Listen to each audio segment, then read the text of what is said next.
Hello, everybody, and welcome to the Survivor Org podcast. I'm your host, Colin Connors. I have with me from Survivor Season 2, The Australian Outback, the wonderful Mitchell Olson. Mitchell, say hello to everybody. Hello, everyone. How are you? So, Mitchell, what have you been up to? I spent the last 12 years in New York City and just recently moved back to my hometown of Vermilion, South Dakota. And I am a school teacher. I'm teaching kindergarten in Vermilion. Oh, wow. So what made you move to Vermilion? Mostly family. I mean, all my family is here. A lot of my high school and college friends are still here. So, that was a big part of it. So I came back to be with them and didn't know exactly what I would be doing and didn't know if I'd be staying here. But I did come back and eventually just started working at the school, and now I'm a full-time teacher there. Are you enjoying it? I am. It's certainly different and interesting. Every day is a new day, but it's certainly different from when I lived in New York, but I'm enjoying it. Okay, so this is something kind of completely random, and it just came up. I remember when I watched your season, I believe it was the season after, or maybe it was even the season. Did you do a song on the TV Guide channel about Survivor? Yeah, I did. Oh, I remember that. I was like 11. Yeah, I did. It's on YouTube somewhere. Somebody posted it up there, but yeah, it's to the tune of "I Will Survive," and it's on there. And you were how old? I think maybe 11 or 12. Oh, wow. That's crazy. It's been a long time. There's so many survivors out there. It's crazy. Mm-hmm. Did you ever imagine the show would go on as long as it did? I really did. Oh, yeah, it keeps going, actually. It does. It keeps going. And now that Jeff Probst is leaving, I don't know how long it will survive. But wait, Jeff Probst is leaving? Yeah. I'm pretty sure he's not on the next season, as far as I know. They kept saying he was going to leave the last couple of seasons, and he keeps coming back, but I don't think he's going to be on the next one. That's possibly not true, but I'm pretty sure. And so once he leaves, I don't know how long the show will survive. I mean, I kind of picture it ending at 30 unless it, gets another big boost in popularity. I know. Well, we didn't think it would last past, season 1. In fact, our contract for season 2 said that they're going to film it, but there's a good chance it won't air. And so the entire time we're filming it, we're thinking, oh my God, what if this doesn't actually make it to TV? So we didn't think it make it, even to television, and luckily it did, and it was the most watched season, and we're grateful for that. And then it just kept going, and now it's up to, 20-some seasons. Yeah, 26. It's doing really well. So this is kind of a question based off what you just said. Do you think people would have played the game differently if they would have known for a fact they would have 100% been on television? Yeah, absolutely. And that's part of the problem with the show.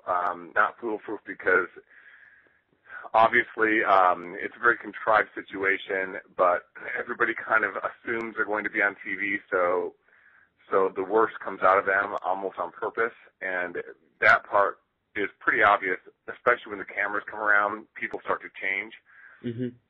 I mean, the cameras are there all the time, but, there are times where there's only one camera crew and it's not nothing really important is happening, and people are themselves. And then once a big challenge comes along, then everybody kind of comes out of their shell and really speaks their mind, and it makes it a much different show.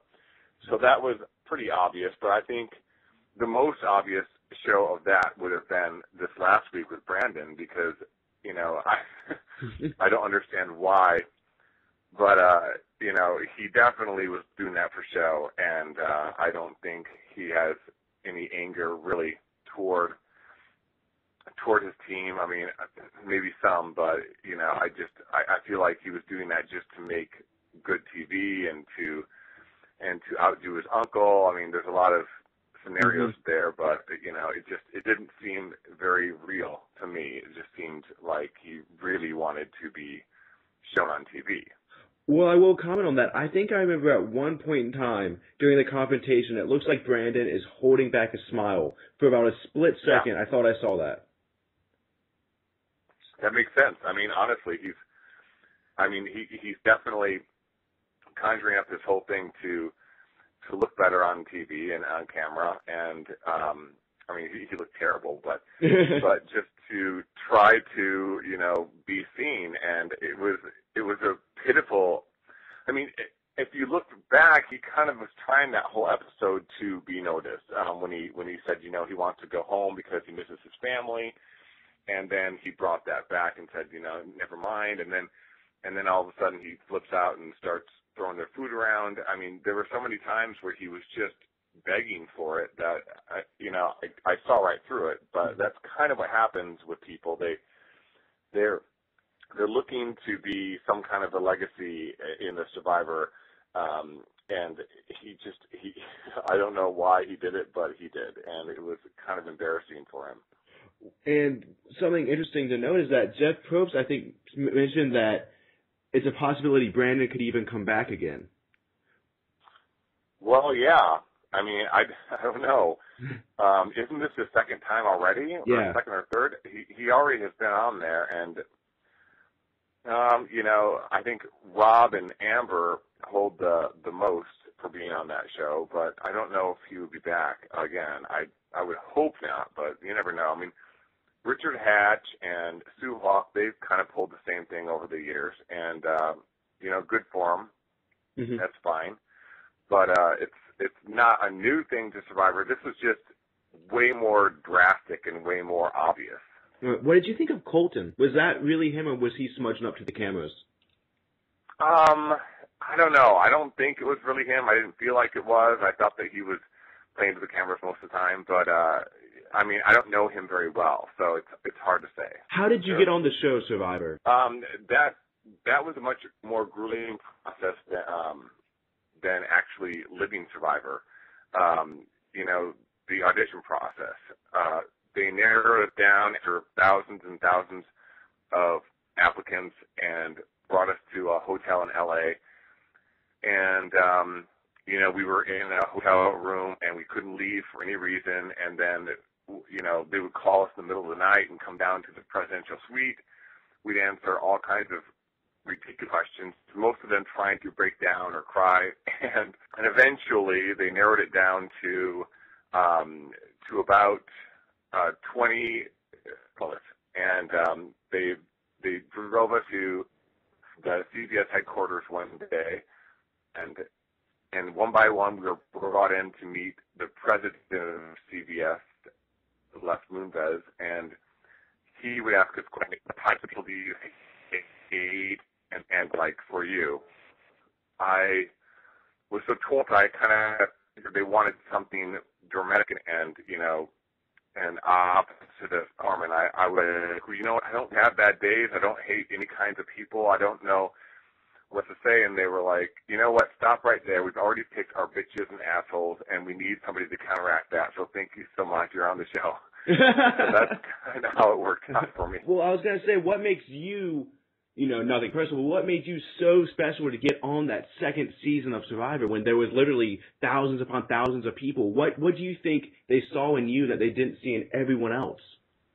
It's hard to say, and I've always tried to figure that out. I mean, I was cast on the first season and was held over for the second season, and the reason they held me over was, from what I understand, is that I was on the Wheel of Fortune and The Price is Right before, and there's this game show law where you can only do you can't do more than 2 game shows in a 10-year period.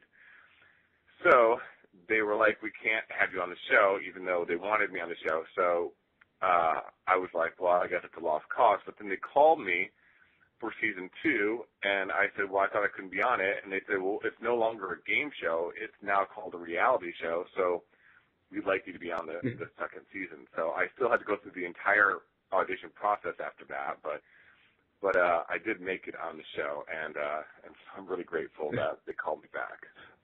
I had no idea you were on Wheel of Fortune. How did you do? I won $8,000. I lost a couple of Volkswagen Beetles, which it sucks. But yeah, it was an interesting.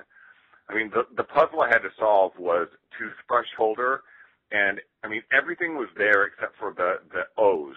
So I mean, obviously, if you picture that, it's pretty clearly toothbrush holder. And I mean, even Vanna White was like, "You're a moron." So I don't know what I was thinking, but I bombed big time on that one. And what about The Price is Right? That went well. In fact, I was on Bob Barker's best of clips after he retired. He brought me up to dance with the Barker Beauties, and it was pretty hilarious. So that was a good time. I enjoyed that a lot. I was in college at that point. Okay, see, now this is interviews kind of shifting. How do you get on all these game shows? I know. Well, and then add to that the Hollywood Squares, which I was an actual square from Survivor, but that makes 4 pretty significant game shows. But it's all an interview process, and with Wheel of Fortune, with Price is Right, they interview you on your way in. Wheel of Fortune's more like a couple of weeks situation where they keep bringing you back, and they make you play the game, and the people who are most enthusiastic, and that kind of is the strand throughout everything is, the more enthusiastic you are, the better off you're going to be. So that worked for Price is Right, which is more of a 20-second interview on the Price is Right, but on the Wheel of Fortune it's a bit longer. So I just kept hanging in there and being extremely enthusiastic, and they kept calling me back. So I didn't know I'd be called on down on the Price is Right, but I was pretty excited to get that opportunity. So I guess the follow-up question is, when are you playing Jeopardy? I know. That is one game where I would look like a fool at. Trivia is not my forte. I absolutely hate Trivia Pursuit. I look like a moron when I'm looking at Cash Cab. That's not really something I would be good at. So let's talk some more Survivor. You're on your tribe, Ogakor. You look around. What are your first thoughts? Well, I loved Mad Dog. She made me laugh. I mean, on the airplane ride in, which they didn't really film much of it, but I remember she had to go to the bathroom so bad that she took a huge trash bag and sat inside of it on the airplane. We're like, what is wrong with her? So already I was like, wow, she's got no shame. I can hang with her. But I loved her. She made me laugh. I was really thrilled to be on the tribe that I was on, and especially on the same tribe as Kel. I don't know if you remember Kel. Oh, yeah. Mr. Beef Jerky. We have some beef jerky questions coming up. Yeah. Before we knew our teams and before we even got to the island, I remember Mark Burnett flipping out, saying, whose bag is this? And it was Kel's, and he had a couple, tennis shoes tied to it, and so they searched it because he wasn't supposed to have all that, and they searched it, and he had, shaving equipment and all kinds of things he's not supposed to have, toothbrush, toothpaste. So they were like screaming at him before we even went out there. And all I kept thinking to myself was, wow, if he's on my tribe, I will vote him off first because he's clearly a liar. Mm-hmm. And I also, speaking of the beef jerky situation, I remember at the airport, he had tons of beef jerky in his bag when they searched our bags. So I knew that he was a fan of beef jerky. And I was not even the one who brought up the beef jerky. It was Jerri. Mm-hmm. But once I heard about it, I was like, I just kind of confirmed it by saying I saw a bunch of beef jerky in his bag, so that wouldn't surprise me. And sure enough, he definitely had beef jerky. They kind of swept it under the rug and didn't want us to say much about it. But well, yeah, that's a big question. Is that true? It's absolutely true. He stands very firm that it's not, but it's completely true. That was one of the few times where I felt like the producers kind of stepped in and said, you know, he's a war vet. Don't say anything to hurt his image. And we felt like, well, he's cheating, so we're not a fan. And we kind of we were going to vote him off anyway. He was very much an outcast from the very start. So beef jerky or not, he would have been the first one off. So it doesn't even really matter that much, but he definitely, without a doubt, had beef jerky. Okay. So we have it here, folks. Mitchell Olson confirms 100% beef jerky, because much like the granola bar in season 6, the beef jerky thing, if you try to go online and find out whether or not it's true, it's a huge hodgepodge of yes and no, and Jerri made it up, and Kel had tons of beef jerky, and he also had a lighter, and just, you know, it's hard to shift through the baloney, so to say. Yeah, I believe that. I mean, but it's absolutely true. I mean, there's not a single person on our tribe that had any doubt in our minds about that beef jerky. Was the Jerri and Keith kind of rivalry noticeable from the start? Very, yes. They, I don't know why, but they just never ever mixed. And I think the worst was when, I mean, Keith had made breakfast every morning, and then one day Jerri decided to do it, and Keith was the chef, so he felt like his position was being taken away, and I don't know. I mean, Jerri was just trying to help out. She was not trying to overstep. But he took it that way, and then he had it out for her ever since. Well, you're very close with Jerri, right? Very close with Jerri. Still was she given a fair edit? Not even close to a fair edit. I mean, the amount of times where I've been with her and people have come up to us and said awful things to her, I just can't believe they think that's who she really is. I mean, she's quite the opposite. She's such a sweetheart. And as I've said before, every one of us could have been edited to look like Jerri. I guess she just looked like a better target. But, you know, she by no means was any more, you know, rude or vindictive than the rest of us. We all kind of said those things, but they just thought that she'd be a better victim. So the Jerri that was shown in Heroes versus Villains, that's the thing is, when you watch Heroes versus Villains and you see Jerri as just this nice girl, you're kind of like, what is going on? Why is she on this tribe? That's who Jerri really is? Yes, and that, I was kind of happy that they put her on that, because I was like, finally people will get to see that that's not how she is at all, and hopefully that came across, but she is by no means a villain. And her edit in All Stars wasn't very villainy either. It was just kind of like, here she is, here's Jerri. Right.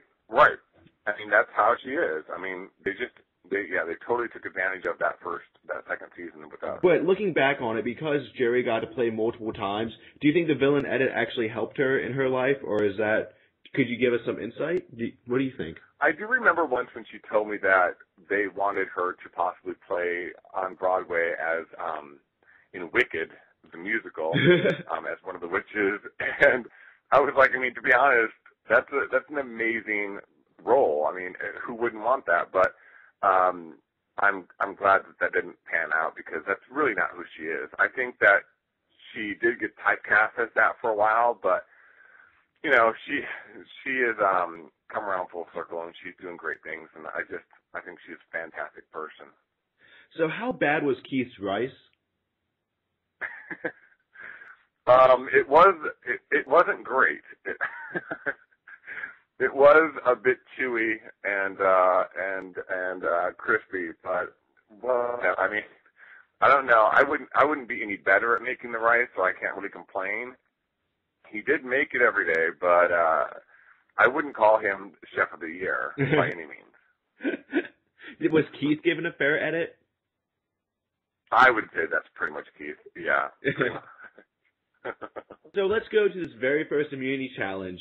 You're the one that carried up the torch and lit the thingy on fire. How exciting was that moment? That was great. I was really excited. I mean, I'm pretty sure they chose me out of height. Only height. And that's fine. But yeah, I kept the torch above water, and I was able to climb that huge monstrosity and light the torch at the top out of height. So it worked really well. That was a really exciting moment. I remember telling my parents, like, make sure you watch the first episode because it's really good. Just don't watch the fourth. Yeah, keep away from the fourth. No. So, yeah, that's kind of how it went down. It went well. Were you really good at challenges, or how were you? Because we never really got to see you as an athletic person, but would you say you pulled your own weight, in the challenges in your tribe? I would say so, yes. I mean, the funny thing about those challenges are, and it's a really well done show for this reason. They pull from all parts of your brain, from your body, from everything, and it could be physical, it could be mental. There's so many things that they could pull from, and they know so much about us that they know who's going to be a strength or a weakness. And I felt like there were many times where I was weak, not ever the weakest, but weak, and also times where I saw my strengths. So, I mean, the challenges, you never knew what you were going to walk into because the tree mail is quite vague. But, we hoped and guessed that it would be what it was, and yeah, it went well for me. I liked it. What did you think of Colby? And did he have this, aura of greatness around him? I love Colby. He's a great guy. And, I never thought that he would try to go on and do bigger and better things because he was pretty adamant out there that he wouldn't. But, maybe he got some advice that he should and some more power to him. But, yeah, I don't know how well that's working out for him right now. I haven't really seen him much. I mean, the only person I really see is Elizabeth, and she's doing great, and I love her. Was he edited fairly, Colby? Yeah. I mean, I feel like that was pretty much who he was. So you mentioned earlier how much you liked Mad Dog. How tough was that second tribal council for you? And were you nervous that it could be you that night? No, that night I was not nervous at all that it would be me. In fact, none of us packed anything to bring home. We all left it at camp. We all knew it would be Mad Dog. She was the only one who didn't. And in fact, that was a night of my downfall because we told Keith, somebody has to vote for somebody else because we don't want Mad Dog to think this is like a total, she's the only one that we want out of here. So Keith is like, well, then who should I vote for? And I was like, just vote for me. And he did. And then they used it against me when my tribal council came up. And they said, it was a tie vote, and they said, well, who's got more votes cast against them? And, well, Keith voted for me that night to throw Mad Dog off, and that's how I got sent home. Do you think that's a fair way? Did you like how they did that with the past count votes? I did not. I remember sitting for 4 hours waiting for that decision. We had to sign new contracts. They were talking back and forth to L.A. They didn't know what to do. They didn't expect that to happen that soon, I guess. Mm-hmm. So I didn't know what was going to happen. But when they decided that, I was like, well, that's fine. I don't really care. I had fun. I'm ready to go. I didn't really think of that. What was Jeff Probst like when he realized that it was a deadlock tie? What was going on? Was it pandemonium? Was it confusion? It was. We producers running around back there on their cell phones and just exotic for 4 hours. It was awful. 4 hours? Oh my God, that's ridiculous. Yeah, just waiting. I know. It was not good. Were you surprised they didn't have that scenario on the books? Because it seems like that would happen eventually. I was going to say, yeah, that seems like a pretty obvious outcome at some point. But no, it was not something that we ever signed up on. So they had to bring it to our attention, and we had to revote or re-sign our contract. So you had to sign a contract that basically said, hey, you're getting voted out? Well, yeah, they didn't exactly spell it out for us. Even if they had, I would find it, but that's what happened. What was wrong with you towards the end when you left? Because you seemed just so drained and so sick. Did you ever figure out what was going on? I mean, it was nothing that needed medical attention. It was just, the fact that I hadn't eaten for days and I hadn't gone to the bathroom. I hadn't done anything for a while. I was just drained in so many ways. I remember I lost 30 pounds, and just looking in the mirror, I was gaunt and just felt really terrible. Did you say 30? So, 30. Oh, wow. Yeah, so it was not good, and I just was really, really ready to go at that time. That's why when they made that choice. So how did that plan come together to get you voted out? Because as a viewer, I don't remember feeling justified in you being voted out. I don't remember being given a good reason why that happened. You and the entire production team, they interview us before we go out there, and they ask who we're voting for, and nobody had said my name, so they felt confident that it wasn't me. In fact, before you walk into tribal council, they line you up in a way where the person who gets voted off is usually closer to the door. And I wasn't that person, so there was no reason for me to think that I was going to be voted off, except for the fact that halfway through that 4-hour walk to tribal council, which was annoying, I remember Tina came up to me and said, Mitchell, I don't think that we should vote off Keith. Right now we kind of need that strength, and so let's vote for Jerri. And I told her, I'm not voting for Jerri, I'm sorry. And she said, okay, then let's vote for Amber. And I was like, Tina, my friendships with them mean way too much right now. I'm not going to vote for them. I really enjoy them. And I remember she said, and I was like, okay, do whatever you have to do. But, and when I walked away, I had her go toward Colby, and after we had a talk, he would not even look at me or talk to me, and I was like kind of odd because, the previous tribal council, he was very much, we talked the whole way there.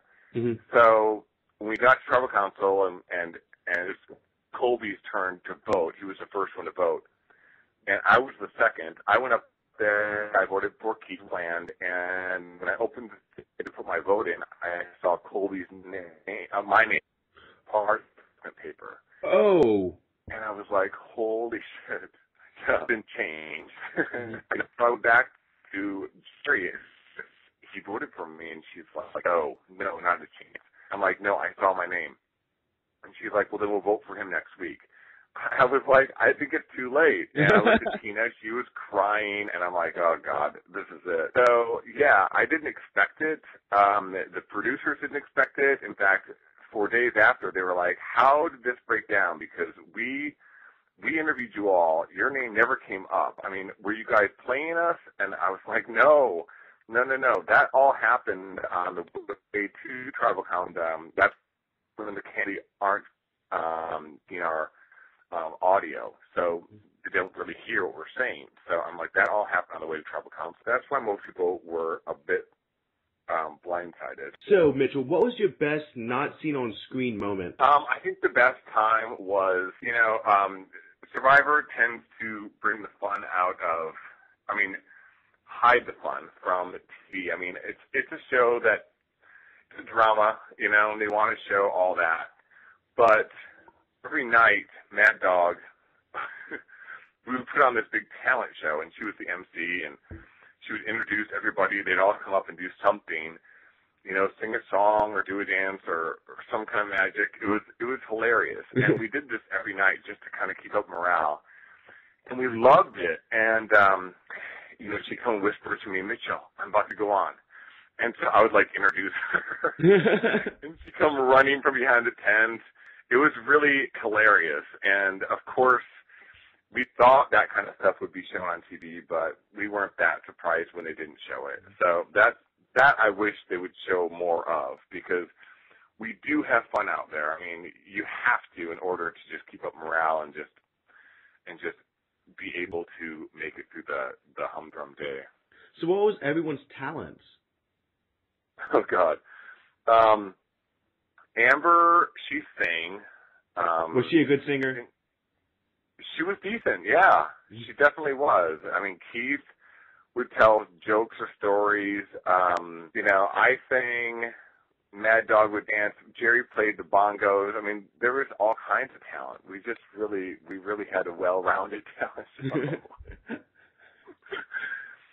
So yeah, I'm sorry you all missed out on that because it was worth seeing. Well, it sounds to me like that's one of those things that really should have been given 5 minutes. Absolutely. It wouldn't have killed them to do that. But no, they chose to make it look like we hated each other. So I have a completely random curveball question for you, and I ask this to every Survivor contestant I interview. Are you ready? Mm-hmm. Can you do any celebrity impressions? I really cannot. You're number 8. I'm terrible. You would think that I could. I look kind of like Lurch from Addams Family, but aside from that, I can't do anything, and Lurch doesn't speak. Well, do you want to sing the song that you sung on TV Guide? I wish I could remember it. That's why I go to YouTube. You should post it or play it because it's on YouTube. I just remember because I was so in love with Survivor that I wanted to somehow listen to that song again. But this was before there was high-speed internet and YouTube. Oh, right. But I can't. I remember that song. Yeah. It was. It was a popular song. They played it on a lot of radio stations. Did you ever get asked to sing it again for other spots? Oh my God! I think I've seen that song 1,000 times. It's crazy. Right after Survivor, I was singing it all the time, and I would go to these colleges and speak about Survivor, and I would always be asked to sing the song. So yeah, that was a big thing.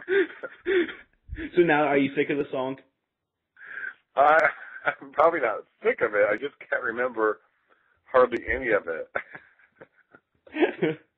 So do you miss old school Survivor and the way it was edited as more as people fighting against the elements as opposed to now where it's 100% strategy? Yes, I do. And funny enough, Michael Stupin, who was on the season before this one, and made it quite far, good for him, was on my season, the one who found the fire on my season, and even he was talking about how it's changed and there's they kind of speed the process up a lot, whereas with us, I felt like they took a lot of time, they really cared, they listened and edited it in a way where we all looked pretty much like ourselves, almost sometimes exaggerated the truth a bit, but I feel like they've now, it's kind of like this stock show where they're like, they don't want to spend a lot of money, so they just kind of just do it in bulk. Mm-hmm. I don't feel like it's near the attention or care that we got when we were on the show. So that's kind of too bad, and I think it really does show, and it certainly shows in the ratings. That's true. That's another thing I'm surprised that they don't really talk about is how the ratings have been not as well as before, but people aren't getting the same airtime. You've been following this season. We had just had on the fans tribe, we had 3 girls get voted out who you had no idea who the hell they were. I know. And that just didn't happen with our season. I mean, Deb was the first one out, and, we all know who she is. Mm-hmm. I mean, she's a great gal. I love her. And it's really too bad because, they don't give enough attention to those who get voted out. You don't know who they are. And, the people who slide under the radar, they're so under the radar that you don't even know who they are until merge. So it's too bad. Mm-hmm. And I mean, right now, there's only maybe 4 or 5 people who are getting edits that make me think they could win. And that's really sad if you think about it. Oh, it's terrible.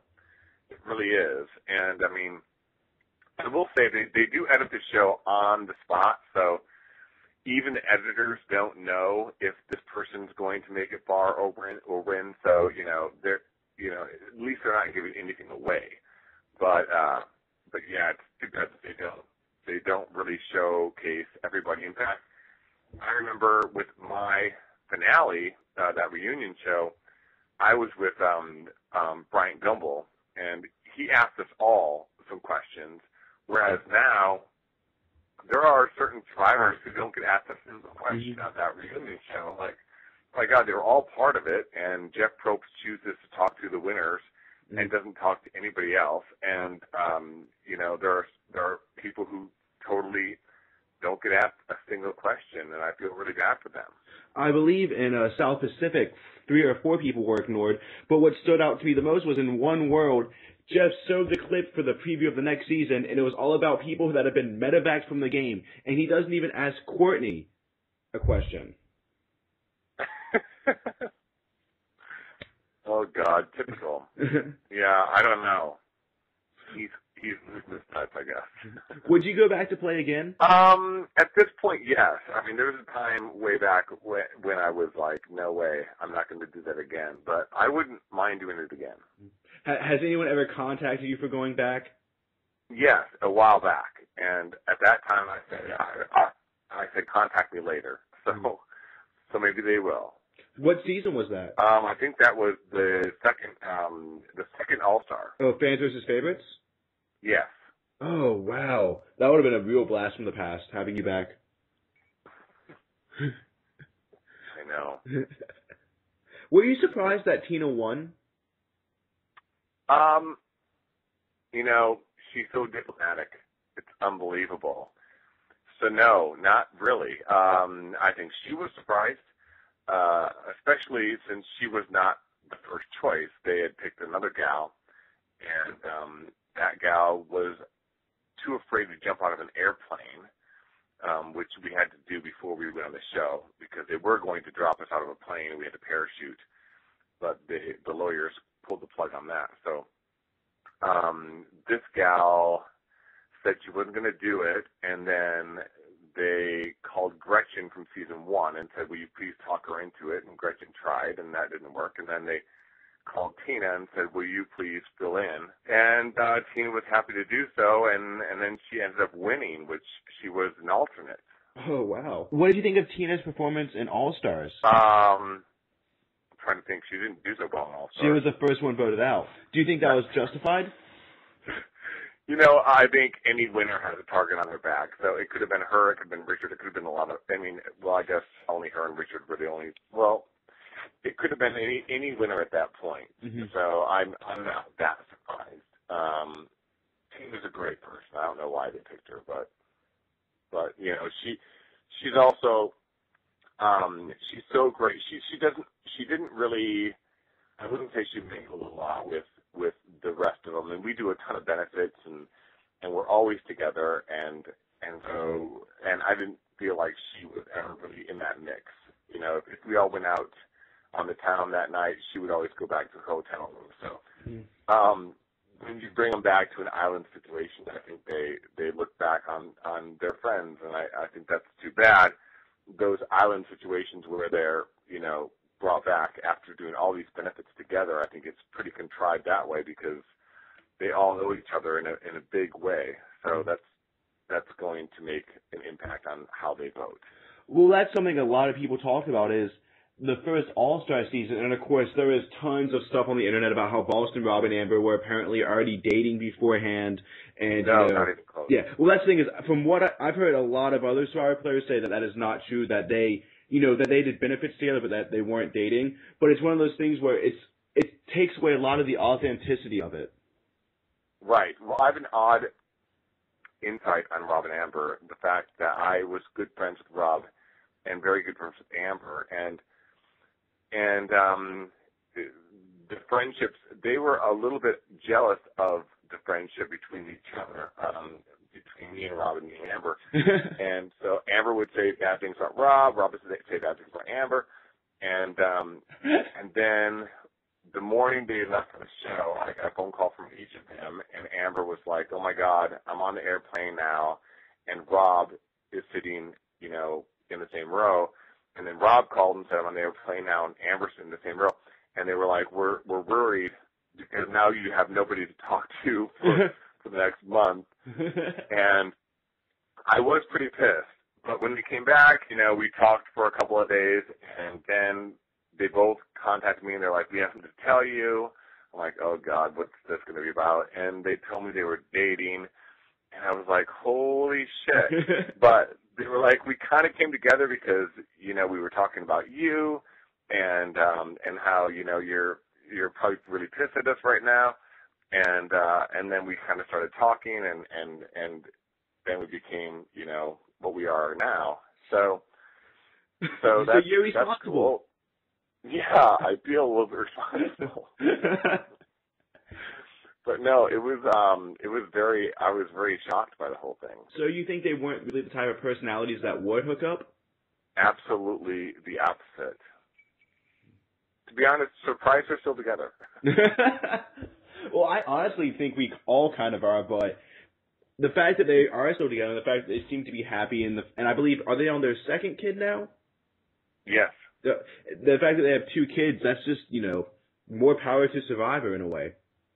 Right, it is. That's one success story, I would say. Whereas all the other stories are horrible. Well, actually, you know, Yeah. Survivor China, Jamie and, I forget the guy's name, I believe, was it John? They're still married. Oh, really? Uh-huh. I talked to Leslie about a week ago. It's possible. Well, Mitchell, thank you so much for your time, and thank you so much for coming on. Thank you. I appreciate it.